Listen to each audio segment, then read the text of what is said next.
This is Sam Houston 15. Obviously a 15-year-old bottle of whiskey, but definitely amazing, delicious. Pretty sure it's discontinued, but it's fantastic. 103 proof, very hard to beat. This is a Jack Daniel's Coy Hill single barrel. Wonderfully crafted whiskey. Fantastic, amazing whiskey.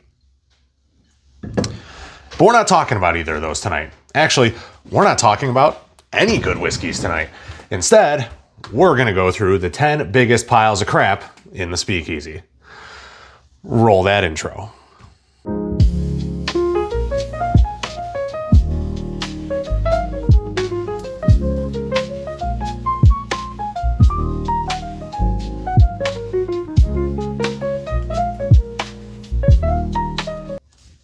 Hey guys, welcome back to T-Rod Whiskey. Appreciate you guys coming back, checking out all the content. If you could, real quick, hit that subscribe button, drop a like, throw a comment down below if you feel so inclined, right? So, feeling a little bit under the weather, as you might be able to tell. My sinuses are playing hell. Mother Nature is crapping her pantsuit right now. So, doing a tasting video, it's just not going to work. So, instead, what I decided to do was borrow a concept from Brad's Basement Reviews. Thank you, Brad. And we're going to go through the 10 worst bottles of whiskey in the Speakeasy. Surprisingly, wasn't that hard to find 10 bad ones. I'm kind of a little disappointed in myself that I have this many bad bottles of whiskey. But we can have some fun at my expense. You guys can laugh at some of the money I've wasted. And we'll just kind of... we'll point you in a direction that you don't want to go in life. We'll go with that. So, number one. We'll take an easy target, okay? PBR white unaged whiskey. Actually, they even advertise on here, if you guys can see that, it is aged all of 5 seconds. So this is right next to White Dog whiskey. It's 80 proof, so it's thin. It's founded by Jacob Beam. I don't even know, does it say where it was made? Distilled and bottled by Pabst Brewing Company in Holland, Michigan. So this actually is made by the Pabst Beer Company. And they decided to try and make whiskey. Good job, guys. Swing and a miss. Next up is another clear-ish whiskey from Jim Beam. And this is the Jacob's Ghost. So this is actually not an unaged whiskey. This is just a chill-filtered corn whiskey. That's why instead of being clear, it has this delightful yellow tinge to it. Kind of like the color your pee would be if you were well hydrated. Yeah, also 80 proof, also discontinued, also kind of terrible. I haven't opened this one. I do have a travel bottle of this down below the bar that I have tried, and well, is bad. It's not good. You don't want that. Nope. Okay. So, that's not the only legacy distillery on this list, unfortunately. We got some Heaven Hill Quality House blended whiskey. And it says right here on the neck tag, or right? No, on the back. Sorry, on the back it tells us this product is a blend of 20% Kentucky straight whiskey, 36 months old, and 80% neutral grain spirits. Yeah, this is going to give you some nice notes of furniture polish, some ethanol, maybe some race fuel, and not much else. Not much in the way of flavor. This, if you were to put this in a whiskey and Coke, it would ruin your soda. Point blank. Would just be that bad. Let's see, another legacy distillery.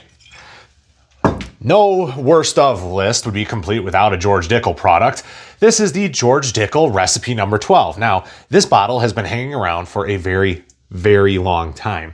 And it's almost halfway gone after 7 years, 8 years, long time.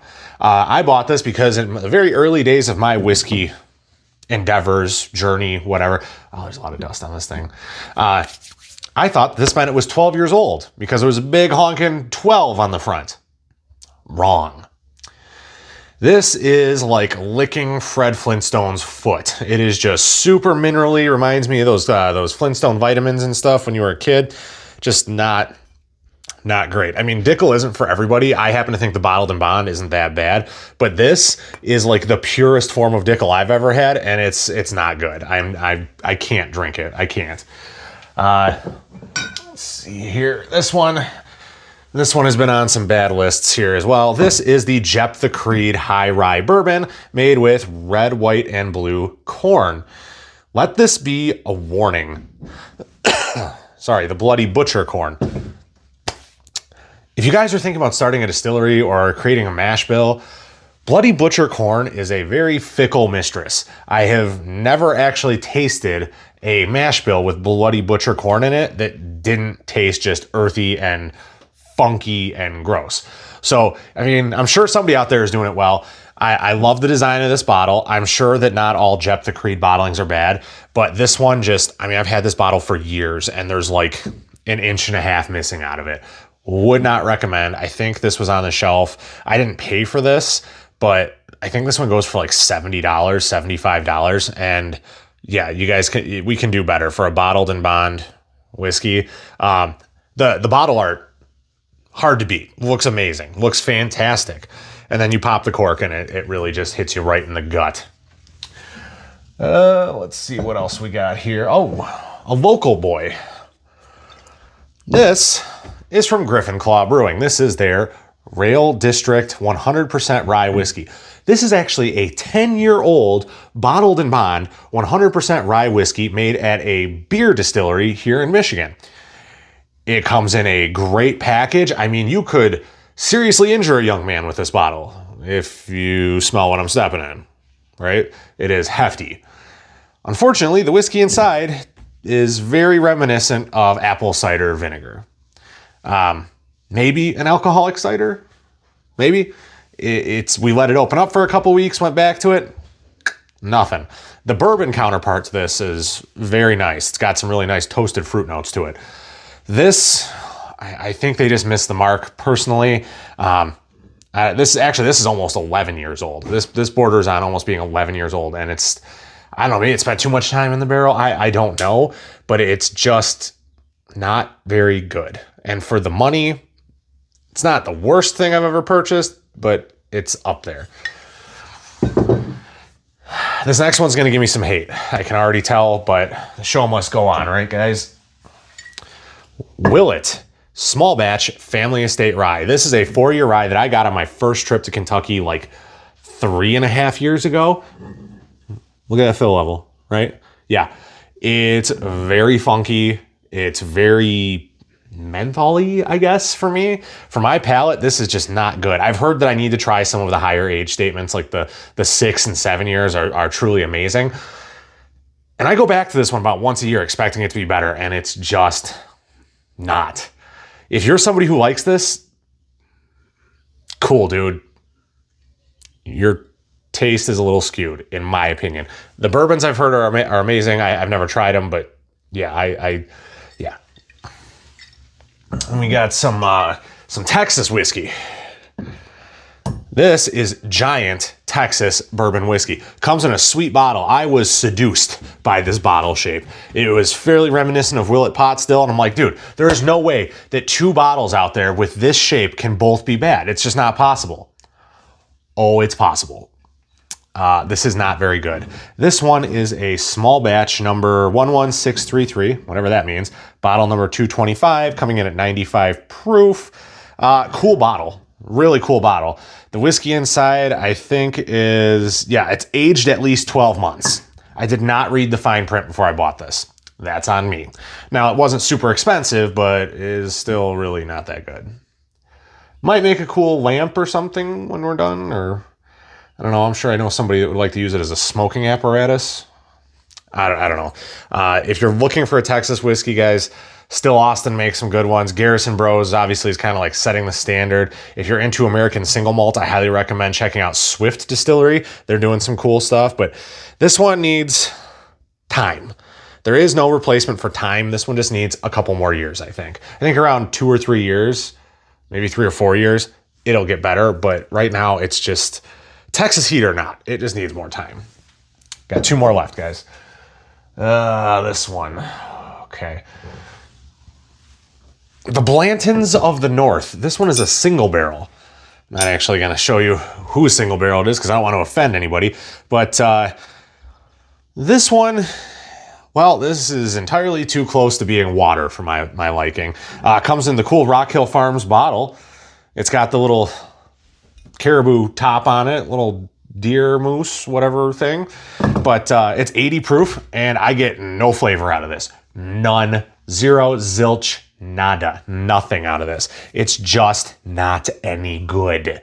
I spent $70 on this like 4 years ago, and I rarely, if ever, drink it because it's just that thin, watery, lifeless. There is no redeeming qualities to this. I will likely never buy another bottle of Caribou Crossing.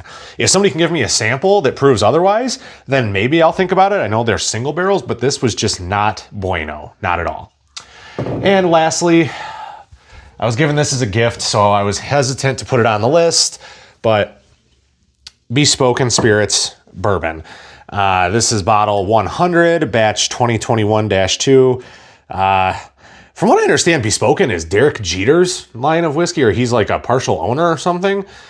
Somehow this won a double gold in 2021.